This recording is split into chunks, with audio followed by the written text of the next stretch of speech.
பரிசுத்த இயேசுவின் நாமத்தில் அக்கினி கிருபை ஊழியங்கள் சார்பாக உங்கள் அனைவரையும் வாழ்த்தி வரவேற்பதில் மிக்க மகிழ்ச்சி அடைகின்றேன். வசனம் வாசிக்க கேட்போம். ஏசாயா 1 வசனம். வானங்களே கேளுங்கள், பூமியே செவிகொடு, கர்த்தர் பேசுகிறார். நான் பிள்ளைகளை வளர்த்து ஆதரித்தேன், அவர்களோ எனக்கு விரோதமாய் கலகம் பண்ணினார்கள். அவர்களோ எனக்கு விரோதமாக கலகம் பண்ணுகிறார்கள். ஒரு ராஜா இருக்கார், அவருக்கு விரோதமாக கலகம் நடக்குன்னா என்ன அர்த்தம்? அந்த ராஜா வேண்டான்னு அர்த்தம். அவர் ராஜா பற்றி விட்டு அவளை இறக்கணும்னு அர்த்தம். வேற ஆளை ராஜாவை மாற்றணும்னு அர்த்தம். அதுதான் கலகம் பண்ணுறது. நம்ம ராஜா யார்? ராஜாதி ராஜா, தேவாதி தேவன். ராஜாக்களை தள்ளி ராஜாக்களை ஏற்படுத்தினவர். இந்த உலகை வார்த்தையால் படைத்தவர். செங்கடலை பிளந்து ஜனத்தை காப்பாற்றியவர், எதிரியை அழித்தவர், எரிகோ மதிலை இடித்தவர். எதனால் இடித்தார் அவர்? துதியின் சத்தத்தால். அக்கினியை இறக்கினார் வானத்திலிருந்து எலியாவுடைய ஜெபத்துக்கு. தானியேலுடைய உயிரை காப்பாற்றிட்டார். சிங்கத்தின் வாயை கட்டி லாசருவை உயிரோடு எழுப்பிட்டார். 4 நாளைக்கு பிறகு இறந்து அதட்டினார் காற்றையும் கடலையும். 5000 பேரை போஷித்தார் வெறும் 5 அப்பம் 2 மீனை கொண்டு. இயற்கையை ஆளுபவர், தம்மை நம்புகிறவளை பாதுகாப்பவர், நிறைவேற்றுவார், வார்த்தையை நிறைவேற்றுவார். இவருக்கு விரோதமாக கலகம் பண்ணுறாங்க. யார்? அவருடைய பிள்ளைங்க. அதான் நாம். அவர் உண்டாக்கினவர், அவர் சாயலாகவே படைக்கப்பட்டவர்கள். அந்த கலகத்தை தான் அவங்க என்னெல்லாம் பண்ணாங்கங்கிறத தான் நாம் பார்க்க போகிறோம், தியானிக்க போகின்றோம். எதுக்கு? நம் தேவனை பற்றி அறிந்து கொள்ள, அவர் வழி நடக்க. அதே போல் நாமும் கலகம் பண்ணாமல் இருக்க, நாம் செய்வது கலகமாக நிதானித்து அறிய. முதலாவது கோராகு கூட்டத்தை பற்றி பார்க்க போகிறோம். இஸ்ரவேல் ஜனங்களை எகிப்தில் இருந்து கானானுக்கு வழி நடத்தி வர்றாரு. அப்போ இந்த கோராகு கூட்டம் தத்தான், அபிராம், இந்த 250 தலைவர்களை சேர்த்து கொண்டு மோசே ஆரோன் தலைமைக்கு எதிராக, தேவனுக்கு விரோதமாக அவங்க கலகம் பண்ணுறாங்க. தேவ திட்டத்தை எதிர்த்து கலகம் பண்ணுறாங்க. அவங்க எதுக்கு கலகம் எப்படி ஆரம்பிக்குதுன்னா, ஒரு காரியம் நடக்குது. ஓய்வு நாளில் ஒருத்தன் வேலை செஞ்சிட்டான். அவன் உடன்படிக்கையபடி நடக்கலை, கட்டளையை மீறிட்டான், கர்த்தருடைய வார்த்தையை அசட்டை பண்ணிட்டான். ஏன்னா ஞாயிற்றுக்கிழமை ஓய்வு நாளில் எந்த வேலையும் செய்யக்கூடாதுன்னு நியமனம் இருக்குது, பிரமாணம் இருக்குது. உடனே மோசையை கர்த்தர்கிட்ட கேட்குறான். கர்த்தர் கல்லெறிஞ்சு கொன்னுன்னு சொல்லிடுறாரு. கல்லெறிஞ்சு கொல்லப்பட்டான் அவன். இதுக்கு எதிர்ப்பு தெரிவிக்காங்க இந்த கோராகு கூட்டங்கள். வசனம் வாசிக்க கேட்போம். என்னாகமம் 16 வசனம். மோசேக்கும் ஆரோனுக்கும் விரோதமாய் கூட்டம் கூடி அவர்களை நோக்கி, நீங்கள் மிஞ்சி போகிறீர்கள், சபையார் எல்லாரும் பரிசுத்தமானவர்கள், கர்த்தர் அவர்கள் நடுவில் இருக்கிறாரே.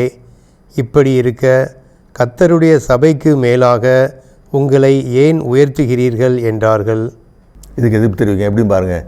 நீ உன்னை உயர்த்துறாங்க, நீ உன்னை பெரிய ஆளை காட்டுறதுக்காக நீ முயற்சி பண்ணுறாங்க. நாங்கள் பரிசுத்தமாக தான் இருக்கோங்கிறான்.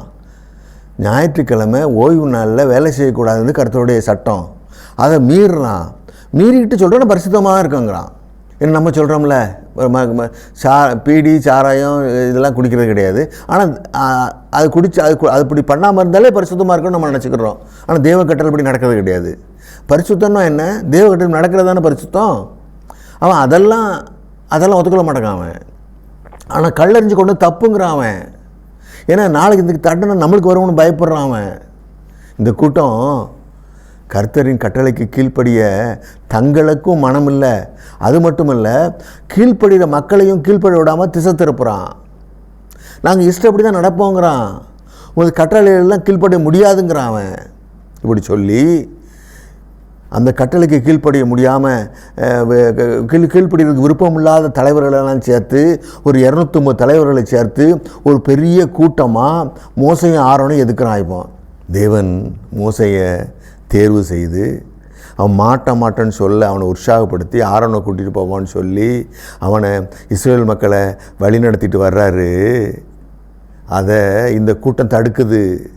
தேவ திட்டத்தை செயல்பட விடாமல் தடுக்குது. மக்களை தேவ கற்பனையை கைக்கொள்ள விடாமல் தடுக்குது. கர்த்தரை செயல்பட விட மாட்டேங்குது. அவர் கர்த்தத்துவத்துக்கு எதிராக கலகம் பண்ணுது. அவங்க என்ன சொல்கிறாங்க வாசிக்க கேட்போம். அந்த கலகக்காரங்க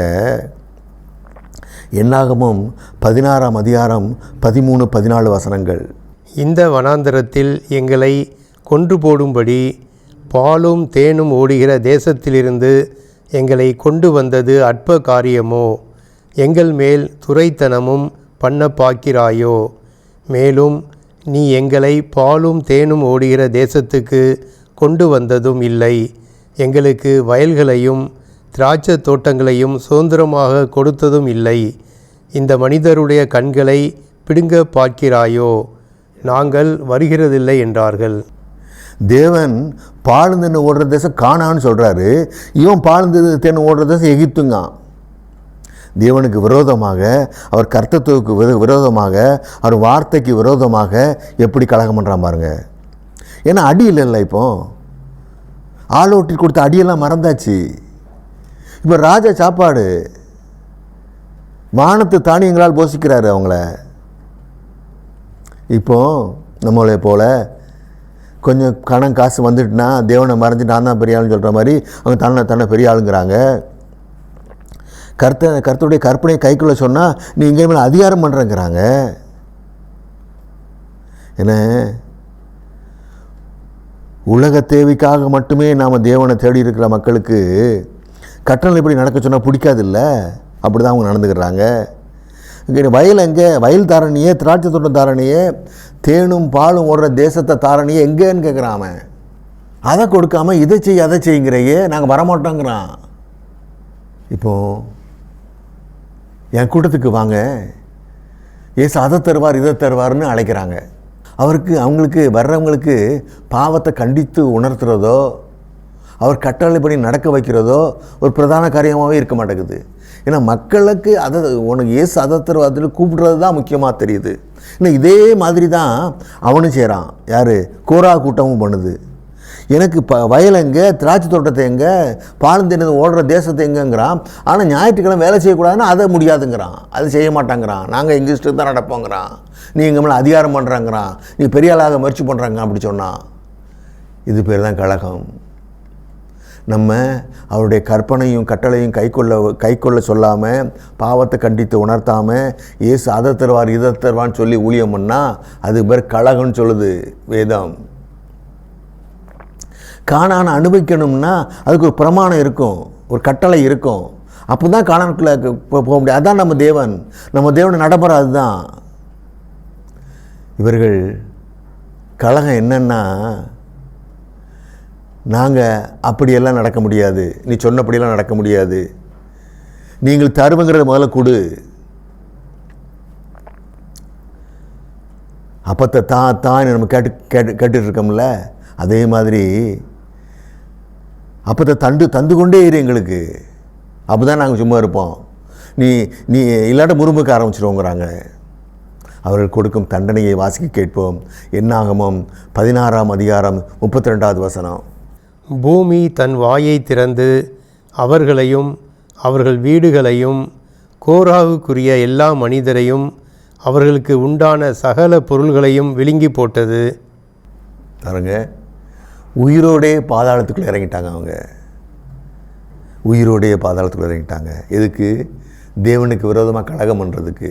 என்ன கலகம் பண்ணாங்க? நாம் கட்டளைப்படி நடக்க மாட்டோம், நீ தர்றதுன்னு சொல்லுறது தா, உலக தேவையை முதல்ல தா, அதுதான் எங்களுக்கு தேவைன்னு சொன்னது தான் கலகம். அதுக்கு தான் தேவன் கொடுக்க தண்டனை பாருங்கள். பூமி வாயை திறந்து முழுங்குது. செங்கடல் அற்புதத்தை விட பெரிய அற்புதம் இது. அவன் குடும்பத்துக்காரங்க பூரா பூமி விழுங்கிட்டு உலகத்தை தேவன் அழிச்சார். ஆனால் நோவா குடும்பத்தை பாதுகாத்தார். ஏன்? இங்கே ஏன் கோரா கூட்டத்தை அழிக்கிறாரு? கலகம் பண்ணுறாங்க. இவர்கள் இந்த கலகக்காரர்கள் குடும்பமாக பூமியால் விழுங்கப்பட்டார்கள். கர்த்தர் சொல்லுக்கு செயலுக்கு கீழ்ப்படிவது மட்டுமே நமது கடமை. கீழ்ப்படிந்தால் பரம கானானை இந்த பூமியிலே அனுபவிக்கலாம்.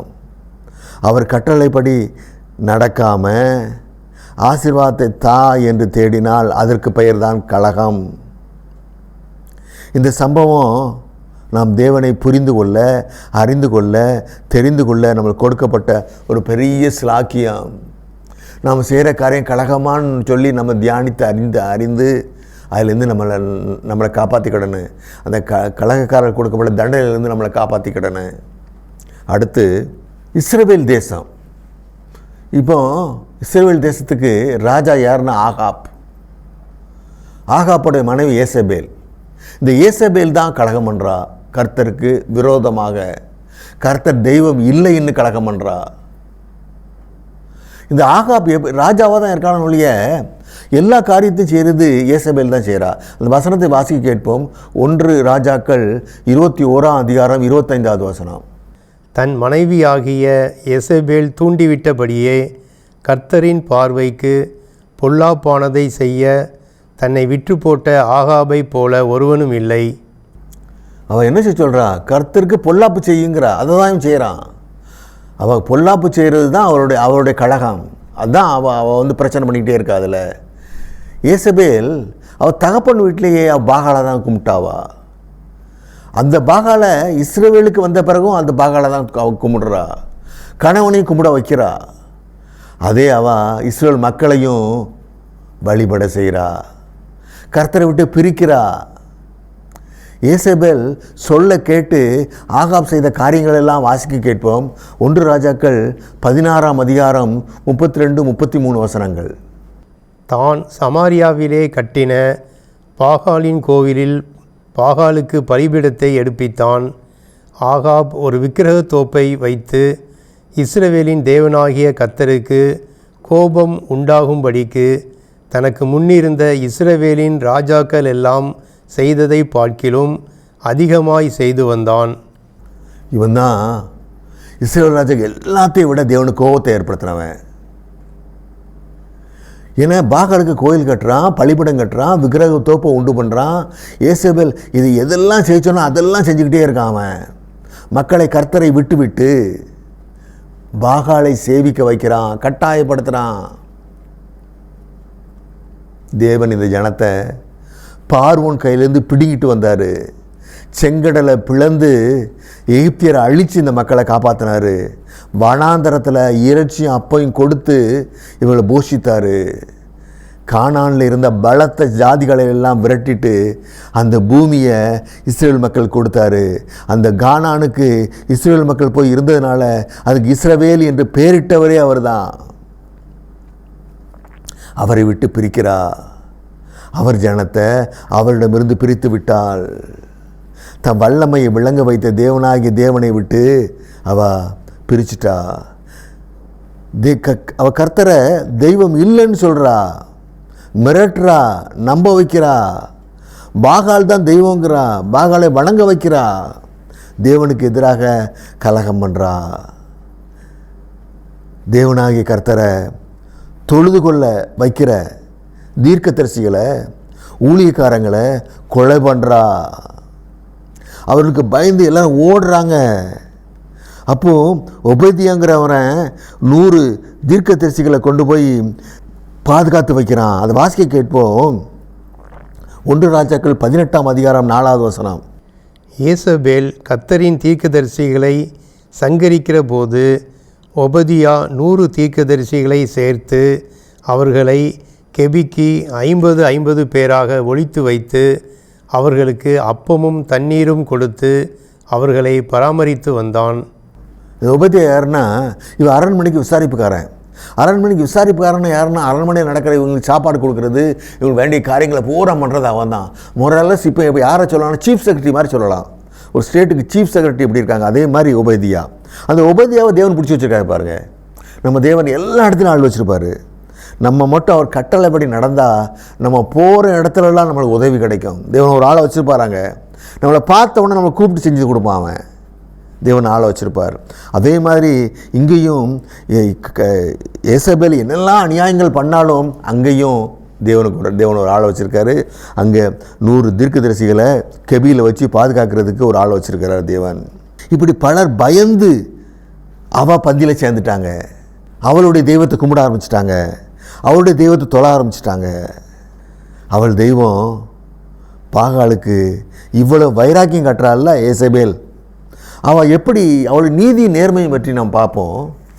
ஏன்னா அந்த தெய்வத்துக்காக அவள் எல்லா காரியங்களையும் பண்ணுறா. அவள் ஆட்சி பண்ணுறதே தெய்வத்துக்காக தான் ஆட்சி பண்ணுறா. மக்களுக்கு நன்மை செய்கிறதுக்கு வைக்கிறதுலாம் அதெல்லாம் 2வது காரியங்கள் ஆகிப்போச்சு. அவள் தெய்வத்தை இஸ்ரேல் மக்களை கும்பிட வைக்கிறதுக்கு தான் அவளுடைய முதல் முயற்சி, முதல் காரியமாக இருக்குது அது. அவளுடைய நீதி நேர்மையை பார்ப்போம். என்ன பண்ணுறாங்கன்னா, அவங்க அரண்மனை பக்கத்தில் ஒரு திராட்சை தோட்டம் இருக்குது. அந்த திராட்சை தோட்டத்துக்கு நாபோத்துங்கிறவன் ஓனராக இருக்கிறாரு. அது அரண்மனைக்கு பக்கத்திலே இருக்குது. அந்த அரண்மனைக்கு பக்கத்தில் உள்ள திராட்சை தோட்டத்தை இந்த ஆகாப் கேட்குறான், எனக்கு தந்திருப்பான்னு கேட்குறான். அவன் சொல்கிறான், என் பரம்பரை சொத்து அது கொடுக்க முடியாதுங்கிறான். உடனே அவன் வருத்தப்பட்டுட்டு இருக்கிறத பார்த்த ஏசபேல் என்னன்னு கேட்குறா, விஷயத்தை சொல்கிறான். உடனே என்ன பண்ணுறா ஏசபேல், இவன் பேரில் ஒரு நிருபத்தை எழுதி அனுப்பி இந்த நாபோத்தை கடவுளை குற்றப்படுத்தினான், கடவுளை அவமானப்படுத்தினான்னு சொல்லி குற்றஞ்சாட்டி அவனை கல்லெறிஞ்சு கொன்றுங்கன்னு சொல்லி ஊர் மக்களுக்கு அவன் ஆர்டர் போடுறா. ஆகாப் எழுதின மாதிரி ஆர்டர் போட்டு அவனை கொன்னுட்டு அவனுடைய திராட்சை தோட்டத்தை எடுத்துக்கிட்டாய்வா. பாருங்கள், அப்படின்னா இவளுடைய தெய்வம் எப்படி இருக்கும்? இவளே இப்படி இருந்து இவ தான் அந்த பாகாவுடைய தீவிர பக்தன். இவ இப்படி இருந்தான்னா அந்த தெய்வம் எப்படி இருக்கும்? நம்ம தெய்வத்தை எப்படி காட்டுறோம்? அன்பா, தாழ்மையா, இரக்கமா, உதவி பண்ணுறவங்களா, மன்னிக்கிறவங்களா நம்ம இருந்தால் புறஜாதி மக்கள் நம்ம தெய்வத்தையும் இயேசுவையும் இப்படி நல்ல மனிதராக பார்ப்பாங்க. நம்ம பொறாமை, பெருமை, வஞ்சகம், துரோகம், சண்டை, சச்சரவு, தாங்குற அகங்காரம் இதோடு வாழ்ந்தா நம்ம புறஜாதி மக்கள் நம்மளை எப்படி பார்ப்பாங்க? இயேசு எப்படி பார்ப்பாங்க? ஓ, இயேசு இப்படி மோசமாக தான் இருப்பார் பொருள் தான் பார்ப்பாங்க. அதனால தான் நான் இயேசுக்கிட்ட வரமாட்டேங்கிறாங்க. நம்ம இயேசுவை வேறுபாடாக காமிக்கும். இது பெரிய கழகம். இது உண்மையான இயேசுவை காட்டுறதுக்கு பதிலாக பைபிளை தூக்கிட்டு கோயிலுக்கு போகிற நம்ம பொறாமை, பெருமை, வஞ்சகம், துரோகத்தை காட்டி இயேசுவை கெட்டவர்னு நம்ம புறஜாதி மக்களுக்கு அறிவிச்சுக்கிட்டு இருக்கோம். அதே மாதிரி தான் அவன் அறிவிச்சா. அவன் அதை உண்மையை காட்டுறா. பாகால் எப்படி தெய்வங்கிறது உண்மையை காட்டுறா. நம்ம அவளை விட கலகம் பண்ணுறவங்களாக இருக்கோம். உண்மையான இயேசுவை காட்டுறதுக்கு பதிலாக பொய்யான அவர் மேலே குற்றத்தை சுமத்துற மாதிரி நம்ம நடந்து கொள்கிறோம். நம்ம தான் அவளை விட பெரிய கலகக்காரர்களாக இருக்கோம். தேவன் என்றால் ஒரே தேவன் தான், நமது தேவன் மட்டுமே. நம்ம தேவன் அடையாளம் என்ன தெரியுமா? பரிசுத்தம் மட்டுமே அவருக்கு அடையாளம்.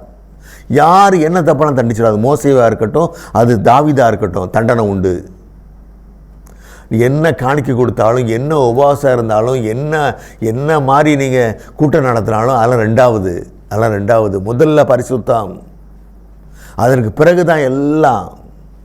இப்போது எலியா இவ்வளோ பாடுபட்டு அரசு அதிகாரத்தை கையில் வச்சுக்கிட்டு மக்களை இயேசுவை விட்டு பிரிச்சால, அவளை ஜெயிக்கிறான். அவள் தோற்று போகிறா. இப்போ எலியா கிட்ட தான் ஆட்சி அதிகாரத்தெல்லாம் வச்சுக்கிட்டு மக்களை பயங்காட்டி கத்தி முனையில் மக்களை அவள் என்ன பண்ணான்? பாகாலை கும்பிட வச்சா. எலியா அதே மக்களுக்கு முன்பாக அவளுக்கு எதிராக கர்மேல் பர்வதத்தில் அக்கினியை இறக்கி கர்த்தரே தேவன் என்று நிரூபித்தான். இதை வாசிக்க கேட்போம்.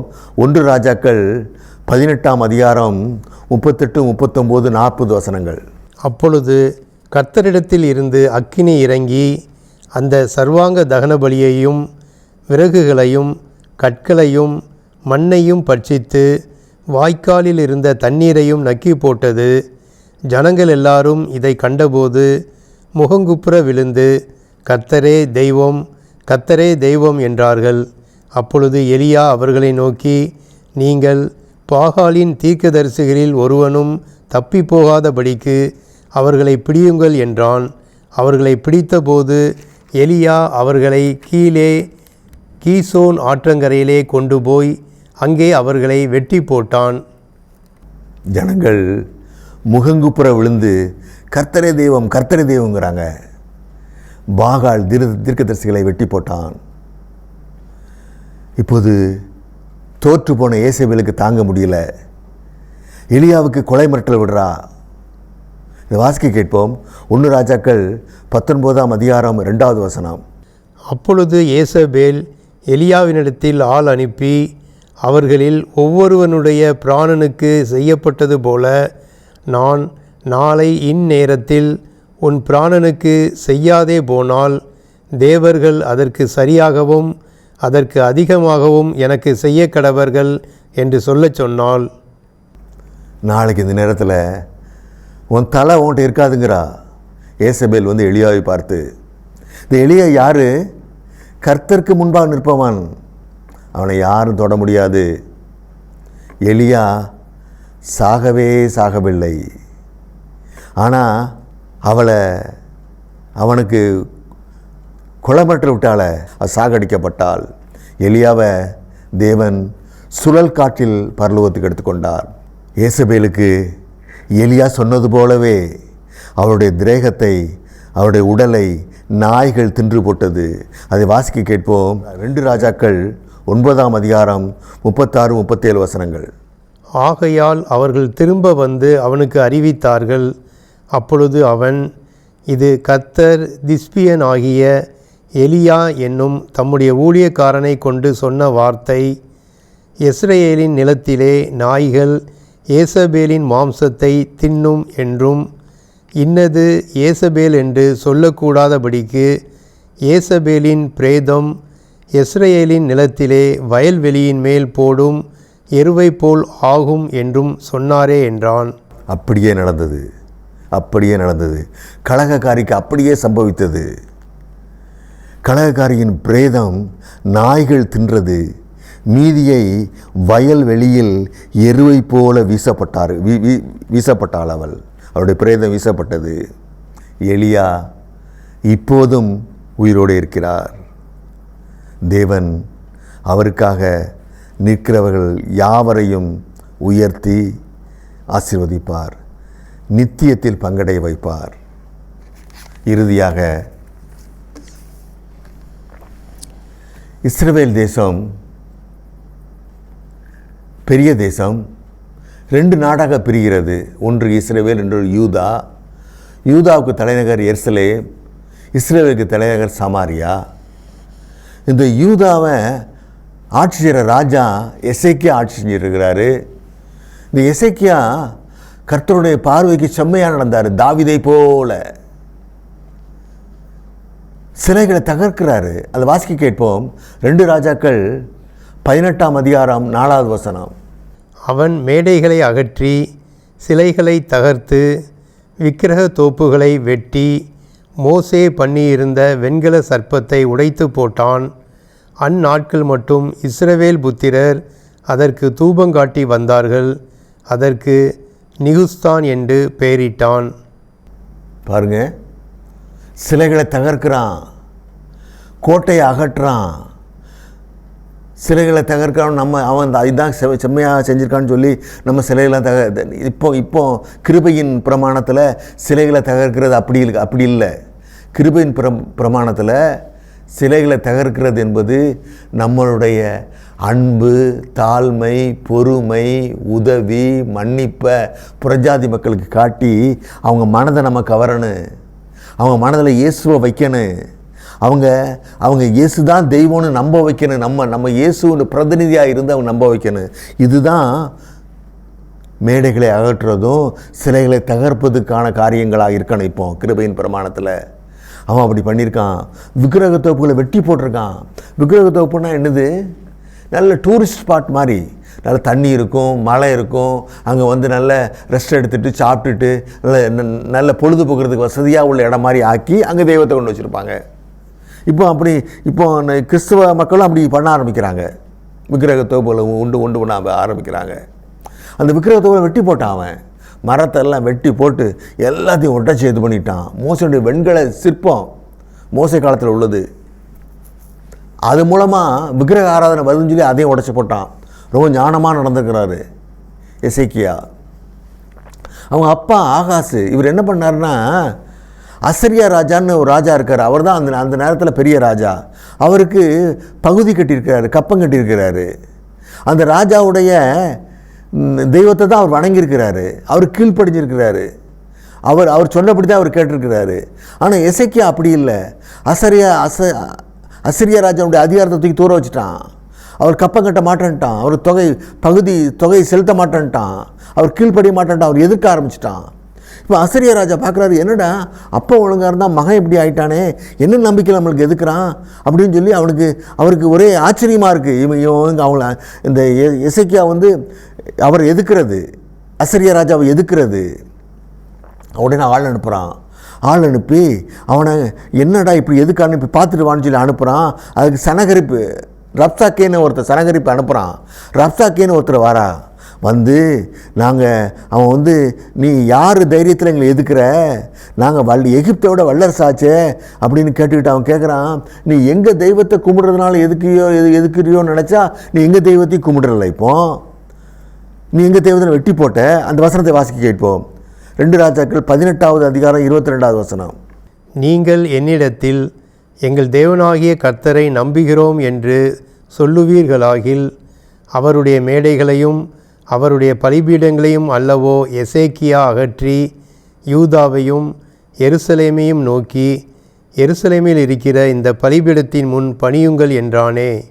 பாருங்க, அவன் அப்பா ஏற்படுத்திச்சு தெய்வம். அதை பூரா இப்போ அவன் என்ன பண்ணான், வெட்டி போட்டான், தகர்த்துட்டான், இல்லாமாக்கிட்டான். இப்போ தான் அந்த அசரியா ராஜாவுடைய பிரதிநிதி ரஸ்வாக்கு தெரியுது, நம்ம தெய்வத்தெல்லாம் இவன் இல்லாமாக்கிட்டு எருசலேம் தெய்வத்தை தொலை வச்சுட்டான். இந்த எருசலேம் தெய்வம் தான் நம்மளை எதிர்க்கிறதுக்கு இவனுக்கு எதிர்ப்புக்கு பலம் கொடுக்கு, இவன் நம்பிக்கையை கொடுக்குது. அவனுக்கு இப்போ தான் புரியுது. அதனால் இவன் நம்ம கர்த்தர் பேரை சொல்லி மக்களை ஏமாத்துறான். இவன் உங்கள் கர்த்தர் சொல்லி தான் நாங்கள் வந்திருக்கோம், இந்த நாட்டை பிடிக்க கர்த்தர் சொன்னார் அப்படின்னு மக்களை ஏமாத்துறான் அவன். இதை எப்படி மக்கள்கிட்ட சொல்கிறான், மக்கள் பாஷையிலே சொல்கிறான், யூத பாஷையிலே அந்த யூத மக்களுக்கு சொல்கிறான்.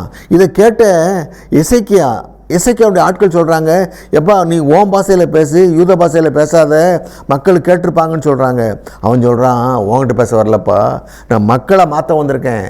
எங்கள் தெய்வத்தை விட்டுட்டு இஸ்லாம் தெய்வத்தை கும்பிட்றானே, அதனால தான் அவன் நெஞ்சில் தைரியம் வந்துட்டு எதுக்குறான், அதை நான் மாற்ற வந்திருக்கோம். என்ன லாஜிக்காக பேசுகிறான் பார்த்தீங்களா?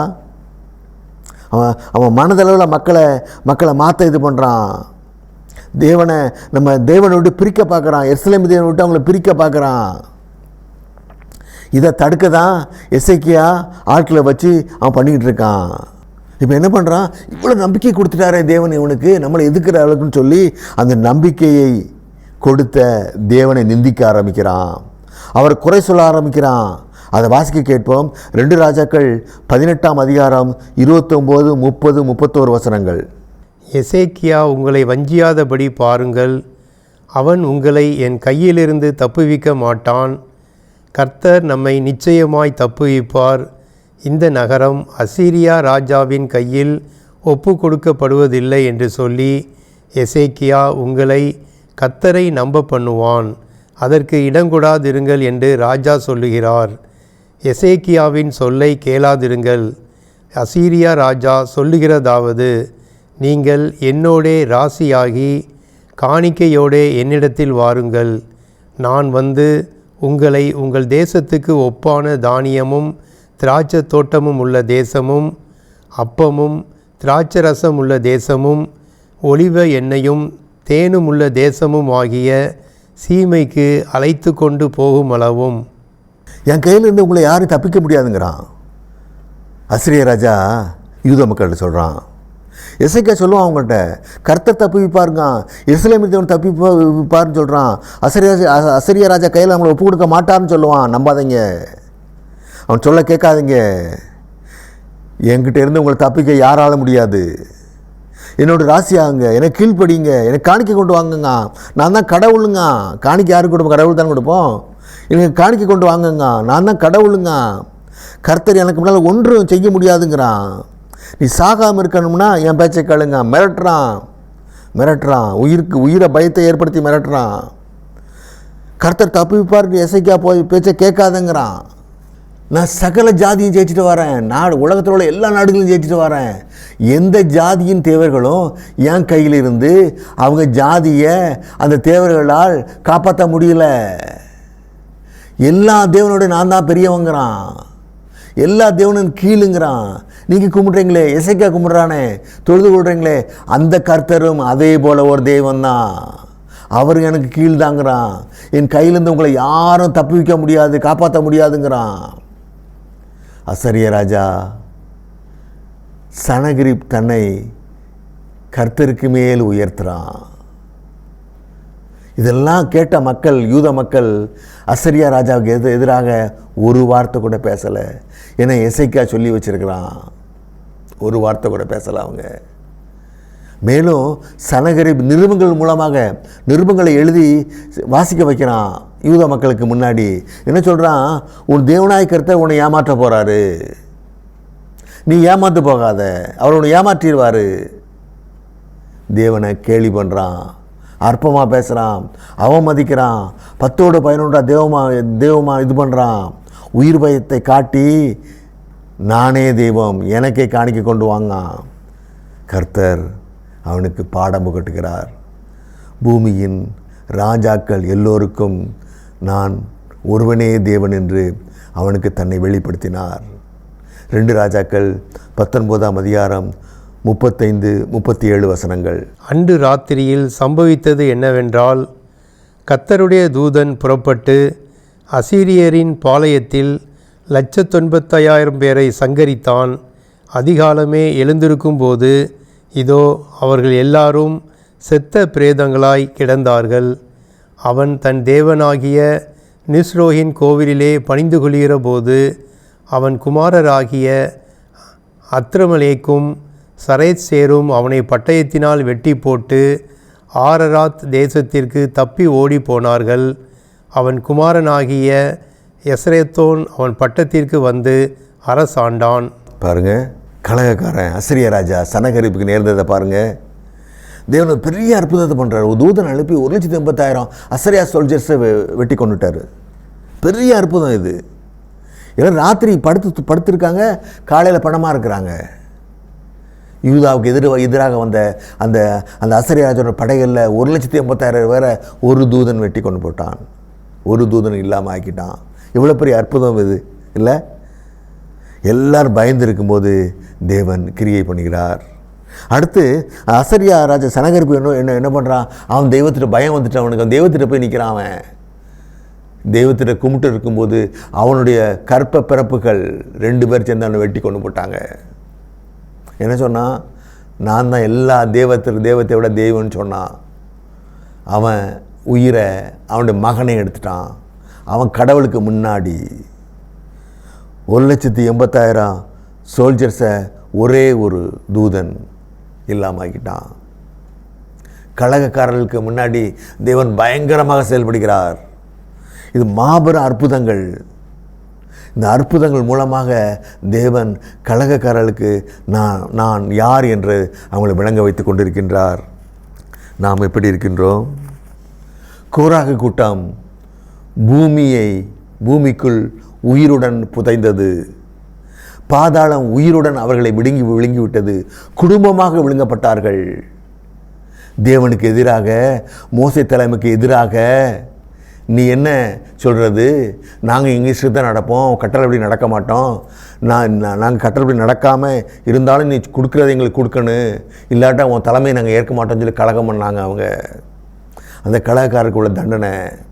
அடுத்து ஏசபேல், நாய்கள் தின்றது அவருடைய திரேகத்தை. எருவாக வயலில் வீசப்பட்டால் தேவனுக்கு விரோதமாக எலியாவை கொலை செய்வன்னு மிரட்டினா, பாகாலை கும்பிட வச்சா, தேவனை விட்டு பிரிச்சா மக்களை, தேவன் இஸ்ரேல் மக்களை பயங்காட்டி பாகாலை கும்பிட வச்சா. அடுத்து சனகரிப், நான் தான் பெரிய ராஜான்னா 1,86,000 பேரை தூதர்கள் அவங்க சோல்ஜர்ஸை இல்லாமல் ஆக்கி அவங்கள தோற்கடித்து அவனுடைய மகன்களாலே கொல்ல வைத்தார். தேவனுக்கு எதிராக, எசேக்கியாவுக்கு எதிராக, யூத மக்களுக்கு எதிராக தேவனை தாழ்த்தினான். தான் தான் உயர்ந்தவன் சொன்னான், கலகம் பண்ணான். கலகக்காரர்களுக்கு தேவன் கண்மூடித்தனமாக காரியங்கள் செய்கிறார். அங்கே மன்னிப்பே இல்லை, அங்கே மன்னிப்புக்கு இடமே இல்லாமல் இருக்குது கலகத்துக்கு. ஏன்னா தேவனுடைய திட்டத்தை, பரலோக திட்டத்தை யாரெல்லாம் செயல்பட விடாமல் தடுக்கிறாங்களோ அவங்களுக்கு மன்னிப்புங்கிறதே இல்லை. அவங்களுக்கு தேவ பிள்ளைகளுக்காக தேவன் எப்படி செயல்படுறார் பாருங்கள். கலகக்காரர்களை எப்படி தண்டிக்கிறார் பாருங்கள். நாம் எப்படி இருக்கிறோம்? நம்ம தேவ பிள்ளையாக இருக்கோமா, கலகக்காரர்களாக இருக்கிறோமா, கீழ்ப்படிதல் உள்ளவளாக இருக்கிறோமா? இருந்தால் நம்ம தேவ பிள்ளைங்க. தேவனுடைய கட்டளைகளுக்கு, கணவனுக்கு, அப்பாவுக்கு, அம்மாவுக்கு, ஆசிரியருக்கெல்லாம் நம்ம கீழ்ப்படுகிறோமா? கீழ்ப்படிந்தால் நம்ம கலகக்காரர்கள் இல்லை. கீழ்ப்படியா விட்டால் கலகக்காரர்கள் நம்ம தண்டனை, கொடூர தண்டனை காத்திருக்கு. நன்றி உள்ளவர்களாக இருக்கிறோமா? தேவன் செய்த நன்றியை நம்ம ஞாபகம் வச்சுருக்கோமா? நம்ம மனிதர்கள் செய்த நன்றியை ஞாபகம் வச்சுருக்காமா? நன்றியுடையவளாக அவளுக்கு இருக்கிறாமா? அவளுக்கு திருப்பி நன்றிக்கு பதில் செய்கிறதுக்கு ஆசைப்படுறாமா? அல்லது துரோகம் பண்ணுறாமா? நன்மைக்கு தீமை பண்ணால் கலகக்காரர்கள் நம்ம கொடூர தண்டனை காத்திருக்கு. ஆவியில் எளிமை இருக்கா? நம்மளை தாழ்மை இருக்கா? நான் தான் பெரிய ஆளுன்னு சொல்லி தேவனை மறுதளிக்கமா? தாழ்மை இருந்தால் நம் கலகக்காரர்கள் இல்லை. சாந்த குணம் நம்மகிட்ட இருக்கா? பொறுமை இருக்கா? பொறுமை இருந்தால் நம்ம கலகக்காரர்கள் இல்லை. நீதியாக நடக்கிறோமா? உண்மை உத்தவமாக நடக்கிறோமா? நடந்தால் நம்ம கலகக்காரர்கள் இல்லை. இரக்கம் காட்டுறோமா? ஏழைகள்கிட்ட இரக்கமாக இருக்கமா? வெறும் வார்த்தைகள் இல்லை, கை நீளனு, அதான் இரக்கம். கை நீளுதா ஏழைகளுக்கு? இதயத்தை சுத்தமாக வச்சுருக்கிறோமா? இதயத்துக்குள்ள வெறுப்பு, கசப்பை வச்சுக்கிட்டு வாயில் இனிப்பாக பேசி மக்களை ஏமாத்துறாமா? அப்படி ஏமாத்துறா நம்ம கலகக்காரர்கள். தண்டனை காத்திருக்கு. கண்களை மூடிக்கொள்வோம். பரலோக பிதாவே, எங்களுக்கு கலகம்னா என்ன, அதில் தண்டனைகளாக என்னென்னு விளங்க வைத்த தேவைக்கா நன்றியப்பா. நாங்கள் எங்களையே நிதானித்து அறிந்து நாங்கள் கலகம் பண்ணாமல் நாங்கள் உண்மையும் உத்தமமாக கீழ்ப்படிதல் உள்ள பிள்ளைகளாக உங்கள் கட்டளைகளுக்கு கீழ்ப்படிந்து தேவ பிள்ளைகளாக வாழ எங்கள் மீது கிருபை பாராட்டு பிதாவே. அப்படி செய்யப்படுற தேவைக்கா நன்றி பிதாவே. இயேசுவின் நாமத்தில் ஆமேன்.